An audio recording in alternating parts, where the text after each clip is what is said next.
The aviation industry has agreed to a long-term goal of decarbonising air travel. The International Civil Aviation Organisation, meeting in Canada, has accepted a plan for net zero emissions by 2050. Airlines have agreed to offset their carbon and develop greener fuels. Tim Allman has the story.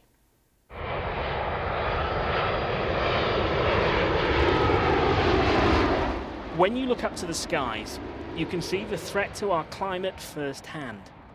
Crisscrossing through the air, an industry that endangers the environment with every single flight. But now airline companies have agreed a deal that could perhaps make a difference.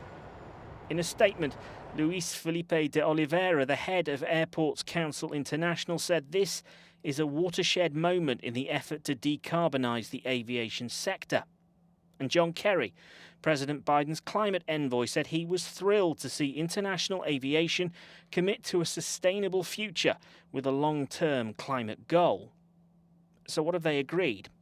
Well, the aviation industry contributes around 2.5% to 3% of global CO2 emissions. The plan is to decarbonise with a target of net zero by 2050. The airlines say it will require an investment of more than $1.5 trillion. How will they do it? Partly, they'll use a system of carbon offsetting. For every flight, a certain number of trees will be planted, which can absorb CO2 from the air. The airline industry may also try to encourage the development of greener, more sustainable fuel.